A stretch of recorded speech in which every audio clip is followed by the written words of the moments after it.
Je suis Monsieur Ungwe, professeur de physique-chimie.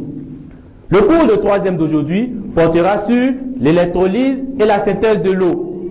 Ce cours a pour objectif de te faire connaître la composition de l'eau. Tu pourras ainsi réaliser la décomposition et la synthèse de l'eau. L'électrolyse de l'eau est la décomposition de l'eau par le courant électrique.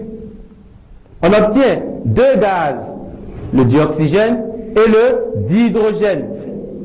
Suivons ensemble l'expérience. On a là le dispositif expérimental. On a l'électrolyseur, l'élément qu'on voit sous forme de cuvette. À l'intérieur, nous avons deux traits. Ce sont les électrodes, la cathode et l'anode. L'électrolyseur est relié à un circuit électrique simple. On relie la cathode à la borne négative et l'anode à la borne positive. On verse de l'eau dans l'électrolyseur. Pour assurer un bon passage du courant, puisque l'eau est un mauvais conducteur, on va ajouter un peu de solution de soude. Ensuite, on ferme, on recouvre les deux électrodes par des tubes à essai. Lorsqu'on ferme l'interrupteur, on observe des gaz qui se forment dans les différents tubes. Identifions ensemble ces gaz. Le gaz recueilli à l'anode réallume une bûchette présentant qu'un seul point incandescent. Ce gaz est alors le dioxygène. Revenons au gaz recueilli à la cathode.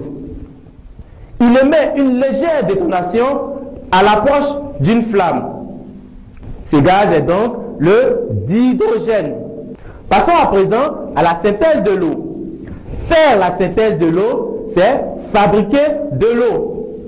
Après la décomposition de l'eau, on avait obtenu deux gaz, le dioxygène et le dihydrogène. On va faire l'expérience inverse. Donc, dans un tube à essai, on va mettre un mélange de dihydrogène et de dioxygène. Quand on approche une flamme à l'extrémité du tube, on observe une violente détonation. Et après, on constate des buées d'eau sur les parois du cuivre. Succès assuré. J'espère que tu as bien compris l'essentiel sur l'électrolyse et la synthèse de l'eau. Mais attention, ces expériences paraissent simples, mais dangereuses. Je te déconseille donc de refaire ces expériences seul chez toi à la maison. Je te donne rendez-vous prochainement en espérant que tu feras beaucoup d'exercices. Merci et à la prochaine. Succès